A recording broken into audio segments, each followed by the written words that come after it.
The year was 1871, and winter had its boot heel pressed hard against the little mining town of Clearwater. Wind screamed down the single dirt street, rattling loose shutters and driving smoke sideways from the chimneys. Snow lay deep in the wagon ruts, crusted hard on top, so a man's boot would slide before it sank. On the edge of town, where no one bothered to sweep the drifts from their steps, a small shack leaned tiredly into the wind. Inside, the air was rank with coal smoke and old stew. A woman crouched in the corner, knees drawn to her chest, her arms curved around two little girls. Her lip was split, swelling to twice its size, and one eye had gone near purple. The girls clung to her skirts, faces pale, their breath coming fast in the cold that seeped through every crack in the boards. The man who owned this shack, her husband, stood over them, jaw working like he was chewing stone. His hand still held the belt he'd used, the buckle catching the lamplight in cruel flashes. "Two girls," he muttered, voice thick with liquor. "Two useless mouths to feed. You think I married you to raise weak stock?" She said nothing. Words had never changed his mind, and tonight they might push him further. His eyes slid toward the smallest child.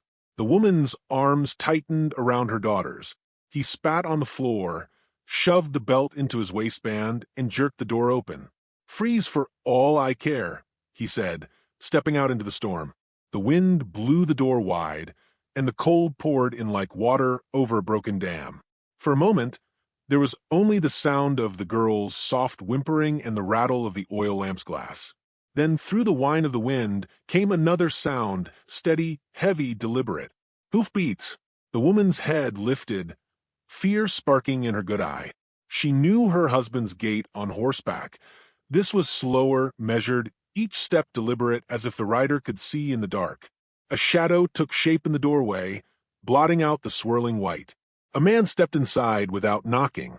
He was tall, his oilskin coat dark with melting snow, a wide-brimmed hat pulled low over eyes she couldn't yet see. Steam rose from the great black horse he'd left standing in the snow. The air seemed to change around him, not warmer exactly, but heavier, as if the wind had paused to listen. His gaze swept the room once, quick but not careless. His eyes landed on her and the children. "Where's your man?" His voice was rough, low, carrying the weight of someone who didn't ask questions twice. "Gone," she whispered. "Good." He crossed the floor in 3 strides and shrugged the coat from his shoulders, the smell of horse and wood smoke rising from it. He wrapped it around her before she could protest. The fabric was warm from his body, smelling of leather and rain. "You're coming with me," he said, and it wasn't a request. She hesitated, looking down at her daughters. The man's eyes, gray, cold as the sky, shifted to them, then back to her. Something flickered there. Something not quite pity, but close enough to make her chest ache.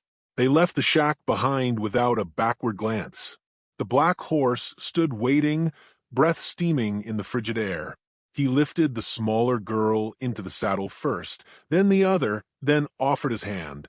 She took it, feeling the rough calluses against her palm, and he swung up behind them, one arm firm around all 3.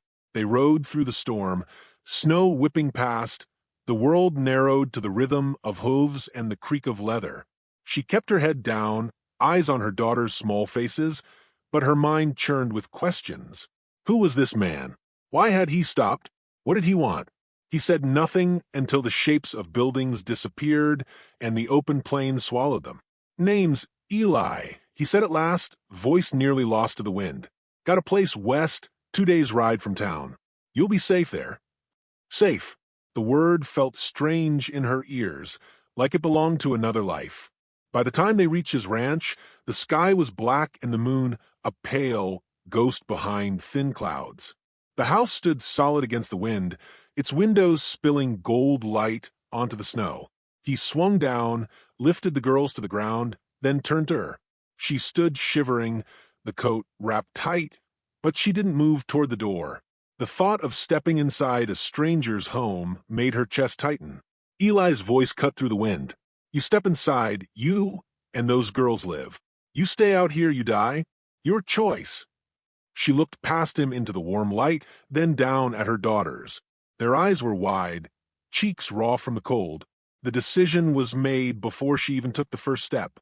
She crossed the threshold, and the door closed behind her with a sound like a chapter ending. Morning broke pale and brittle over the ranch, the sun a thin coin behind a gauze of frost. The storm had passed, leaving the land hushed under a white shroud. Smoke curled from the chimney, carrying the scent of burning oak into air so cold it stung the lungs. Inside, the fire popped and hissed, the only sound besides the soft breathing of two little girls curled on a braided rug, their bellies full for the first time in days. Eli moved about the main room with quiet efficiency, his boots making no more noise than the settling timbers. He poured water from the kettle into a tin basin, steam rising in lazy coils. The woman, her name still unspoken between them, sat at the edge of the hearth, eyes on her children but senses tracking his every step. The coat he had given her the night before now hung by the fire, its dark fabric still damp in patches. They spoke little at first. Eli went about his morning chores, checking the horses, breaking ice in the trough, carrying in more wood, while she watched from the window. Out beyond the barn, the land stretched wide and empty, the snow turning the world into a clean, merciless canvas. She could not remember the last time she had been somewhere without a neighbor's voice, without the echo of her husband's footsteps behind her. By the third day, the quiet began to loosen something in her chest. She caught herself humming as she braided her daughter's hair, a habit long forgotten. That evening, after the girls had fallen asleep in a small side room, she lingered by the fire while Eli sat at the table, mending a stirrup strap. "My name's Clara," she said at last, the words feeling strange after days of silence. Eli looked up briefly, then nodded, as if storing the fact away. "Figured you'd tell me when you were ready." The fire's light softened the edges of his face, but his eyes stayed guarded. Encouraged by his stillness, she spoke again, voice low. "I grew up on a farm east of here. Thought I knew hard living. Then I married Jack." Her gaze shifted to the flames, watching them lick the blackened logs. He had a way of making a woman think she was lucky to be chosen. By the time I saw what he was, it was too late. He measured worth in sons and cattle. I gave him neither. Eli's hands stilled on the leather strap. "Men like that don't know what they have till it's gone." She almost laughed, but it came out brittle. "He never thought I'd leave. Truth is, I never thought I'd survive, if I did." Silence settled between them again, not heavy, just present. Outside, the wind rattled the barn doors. It was on the fifth day that Eli offered his own piece of history. They were hauling water from the well, the rope stiff with ice, when he spoke without looking at her. "Had a wife once, and a boy on the way." The words came evenly, as if he'd rehearsed them. "Fever took her before winter set in. Boy never drew breath." He tied off the bucket, hauling it up in a smooth pull. "After that, I figured it was better not to get tangled up in anyone else's grief."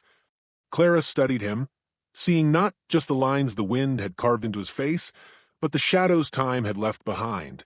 "Then why stop for me?" she asked. He set the bucket down, met her eyes. Didn't feel like letting more graves get dug this winter. The conversation ended there, but something had shifted. 2 days later, the shift turned to tension. A rider came up the trail in the late afternoon, his coat dusted white from the road. Eli stepped out to meet him, rifle resting easy in his arms. Clara watched from the window, heart thudding when she saw the man lean down from his saddle to speak low. Eli's jaw tightened. He nodded once, then sent the rider on his way. When he came back inside, his voice was calm, but his eyes were flint. "Jack's in town. Been talking loud in the saloon about how you'll come crawling back once the snow gets deep enough. Says you're his and anyone keeping you is going to answer for it." Her stomach turned to ice. She gripped the edge of the table, forcing the words out. "He won't stop. Not until—" She broke off, unable to finish. Eli took the seat across from her, his presence filling the space between them. "Then we'll make sure he doesn't get the chance." That night, after the girls were asleep, Eli sat by the window, rifle across his knees, eyes scanning the dark tree line. Clara lay awake in the side room, listening to the faint creak of his chair. For the first time in years, fear and safety warred inside her, neither winning, both sharp enough to keep her breath shallow. Before turning in, Eli's voice reached her through the open door. "If he comes, he won't take you. Not while I'm breathing." She didn't answer, but her hand found the quilt edge, gripping it tight. Warmth crept in, not just from the fire, but from knowing someone meant those words. Dawn crept pale and thin over the frozen hills, the light bleeding slowly into the snow-packed yard. Clara had been awake for hours, sitting on the edge of the bed, listening to the old timbers creak in the cold. Every gust of wind made her flinch. Somewhere in her chest, a clock was ticking towards something she didn't want to face. Eli's boots sounded on the floorboards. When he stepped into the doorway, rifle in hand, his eyes told her the truth before his mouth did. "They're here." She moved to the small window. Through the frost-laced glass, dark shapes took form against the snow. 3 riders. Jack was in front, hunched in his saddle, a wolf's smile cutting his face. 2 hard-eyed men flanked him, rifles laid across their laps. Eli's voice was calm, measured. "They'll call first, then they'll try to come through." Her mouth was dry. "What do you want me to do?" He handed her a pistol, the weight of it heavy, cold. "If they get past me, you use this. Don't think, just shoot." Outside, hooves crunched in the snow. Jack's voice carried, ugly and sharp. "Eli, you've got something belongs to me. Send her out and we'll walk away clean." Eli stepped out onto the porch, the rifle steady against his shoulder. Clara stayed in the shadows, heart pounding against her ribs. "She's not yours," Eli called back, voice low but cutting. "Never was." Jack laughed, the sound riding the cold air like a blade. "That woman's my wife. And you're a fool standing in front of a barrel you don't see." One of the men raised his rifle. Eli fired first. The crack split the morning, the bullet taking the man clean off his saddle. His body hit the snow with a muffled thud. The second man spurred forward, gun up. Eli dropped him with another shot, the report echoing off the hills. Then Jack was moving fast out of the saddle and stomping through the snow toward the house, pistol in hand, shouting her name. Clara backed away from the window, the pistol trembling in her grip. She could hear Eli racking another round, boots pounding on the porch. The front door burst open. Jack filled the frame, his breath steaming in the cold air inside, eyes wild. "You," he snarled, stepping toward her. "You thought you could hide? You thought some old fool could keep me from taking what's mine?" Her back hit the wall. The pistol felt like it weighed 100 pounds. He lunged, and instinct tore through her. She pulled the trigger. The sound was deafening in the close room. Jack staggered, the shock in his eyes almost greater than the pain. He looked down at the dark bloom spreading across his coat, then back at her, disbelief turning to something like hate, and then nothing at all. He crumpled to the floor, the pistol slipping from his fingers. For a moment, Clara couldn't move. Her hands shook so hard the pistol clattered to the boards.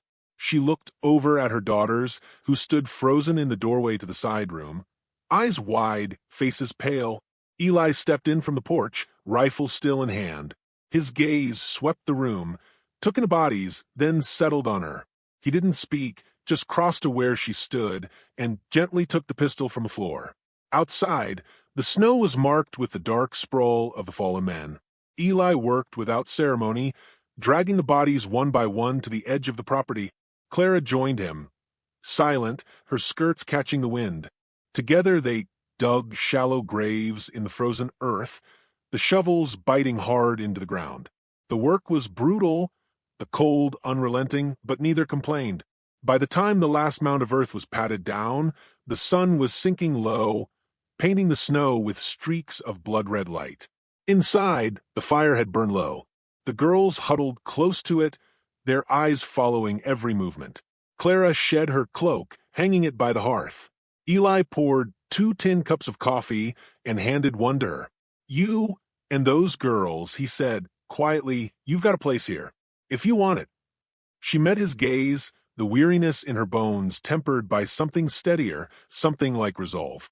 "I reckon we'll stay." For a long while, they sat without words, the wind outside carrying away the echoes of the morning. Somewhere deep inside her, Clara felt the tick of that clock stop.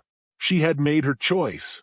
And in this wild, merciless land, choices were the only thing a person could truly own.